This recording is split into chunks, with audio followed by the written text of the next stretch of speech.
Echo chambers. I'm Jeff Stein with today's Iowa Politics Report. The stifling of free speech in this country continues. Not a First Amendment violation, of course. The First Amendment only applies when it's a government-affiliated entity doing the suppression. There are monopoly implications for the actions of Google and Apple regarding blocking Parler.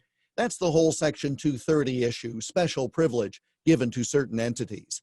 But if you expect a Democrat Congress and a Democrat White House to make changes, don't hold your breath, because those behemoths are serving the Democrats' purposes just fine right now.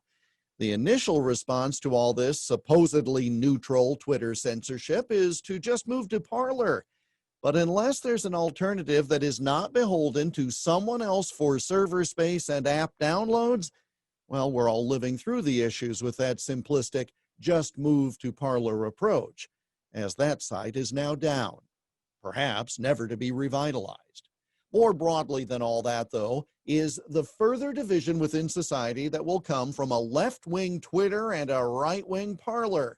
Each side will rabidly just be talking to itself, firing up their respective bases, with true exchange of ideas and discourse impossible. Not that it's been very good for quite a while, but with each side just talking to itself, the ideals of free speech will remain just that, only ideals. Now, there's been some talk supported by Trump family posts on Parler of a new social media platform set to launch, possibly called Freedom and possibly being a pay site. But again, that does nothing more than allow the echo chambers to continue, arguably heating things up in two separate platforms.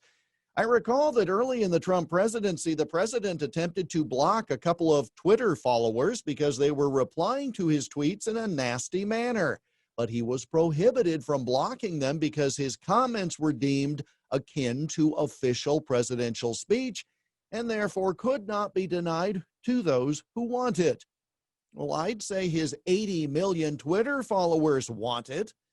Well, once again, where you stand depends on where you sit. Only now it's gotten ridiculous in a host of respects.